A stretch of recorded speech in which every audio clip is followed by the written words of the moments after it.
Thank you so much, Sabina. Yes, as a matter of introduction to this session, I will speak in favor of a world constituent movement. Let me clarify. Among the many proposals to change the statute of the United Nations and more generally, proposals to redesign the architecture of the global social order, two deserve particular attention, in my opinion. The first one is to create a United Nations Parliamentary Assembly, UNPA, a proposal advanced recently by Andreas Babel and his organization called Democracy Without Borders. The second proposal is to launch a campaign in view of a global Green Deal. So now let me briefly explain. The institutions that have sustained global economic cooperation for the past 75 years are under threat, as we know. Despite admonitions that global peace and prosperity are at risk, policymakers in important countries ignore the rules of the multilateral order in recent times and move down the path of unilateralism and economic sovereignty. The IMF and the World Bank have been weakened by divisions among members over governance and conditionality. For instance, leading China to launch its own global institutions, including the Asian Infrastructure Investment Bank based in Shanghai. Scholars of international organizations have not defined a clear research agenda for responding to the mounting challenges that face the international economic order and the cause of peace. What is needed now is international statesmanship, which presupposes a return to multilateralism. Indeed, today's mess is better understood as a global polycrisis in the sense of Adam Tooze, a term indicating that humanity is dealing with a complex knot of distinct but actually entangled crises. As a result, this polycrisis is causing a much greater damage worldwide than the sum of its individual arms. Until recently, we have been accustomed to identify and face systemic risks one at a time, such as climate heating, zoonotic diseases, biodiversity decline, worsening economic inequalities, financial instability, etc. The point is that these risks today reinforce one another, amplifying in severity and accelerating in rate. The result is risk synchronization, determining simultaneous crisis. That is why, in my opinion, we have to adopt a holistic approach to tackle the present global polycrisis. Now, the Organization of United Nations was created to preserve peace. However, it has not the necessary powers to act in this direction, as Branko Milanovic has recently documented in the last issue of the journal Social Europe. The institutions of national democracy, such as the rule of law, popular vote, etc., are not sufficient when the system of international relations is dominated by power politics and threats of war. A world parliament is a valid alternative to the dangers of nationalism. But is it possible? That is the question.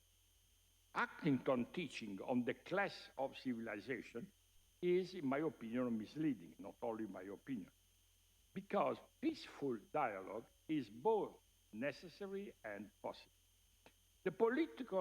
The Chinese political scientist Zhao Tingyang, perhaps our friends here know him personally, recently described in great historical detail the theory of the Jiangxia system, I don't know if the pronunciation is correct, Jiangxia, which developed in ancient China almost 3,000 years ago.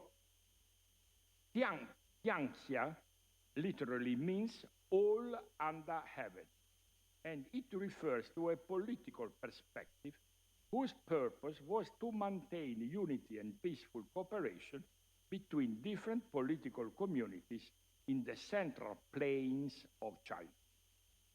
The use of the word, the adjective all, indicates that beyond these people, there were not believed to be others.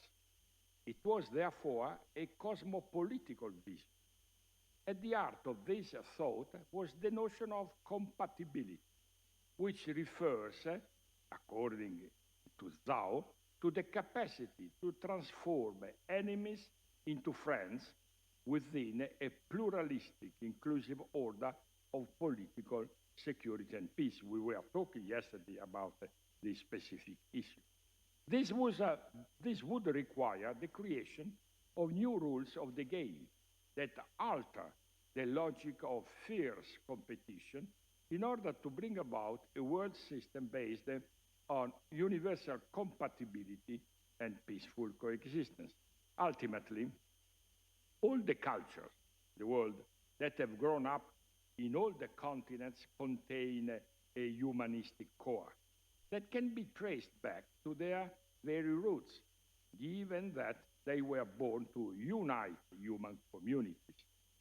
So the considerations on cosmopolitical humanism allow us to propose a strategy necessary to initiate a constituent moment. It is worth bearing in mind that constitutions are written by constituent assembly only at the end of a constituent process. The difficult task now is to identify how the constituent moment might begin. The most promising way forward is an initiative for a global Green Deal. In this sense, the ecological, environmental dimension gets involved into this major political problem. A global Green Deal to be implemented through a reform, for instance, of the International Monetary Fund based on the Triffin Plan, which allowed, for instance, China and the countries of the Global South, the so-called Global South, to be involved directly. Moreover, what is required is a pact between humanity and nature, serving to define universal environment legislation and give the International Criminal Court jurisdiction to punish crimes of ecocide. And in this regard, we know that Laudato Si is an important document insisting on this point. Such reforms would provide governance of environmental sustainability policy, not global governance in the sense of a world federal government. That is too much. This kind of partial approach to the constituent problem may be termed constitutional gradualism.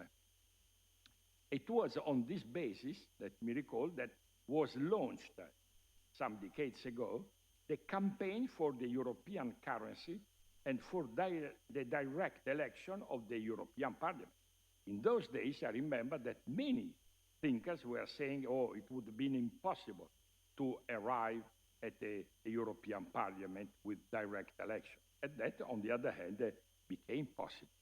Since the term precondition has probably generated misunderstanding, it is wise, in my opinion, to replace preconditions with constitutional gradualism. Because it is obvious that if we talk about dialogue, you cannot put preconditions. That is a contradiction in terms. Viewing the UNPA and Global Green Deal campaigns from this perspective will have better chances to be promoted. The one proposal complements the other. The first indicating that a step must be taken towards international democracy. The second, that a system of global governance for the environment has to be created. The example I quoted of European Union is the first example of a supranational union that has abolished the borders between its member countries and can act to abolish national borders beyond Europe. The campaign for a global Green Deal and a world parliament would be a first, perhaps decisive, step towards a world constituent movement. To conclude, let us always remember that where there is a will, there is always a way. Thank you.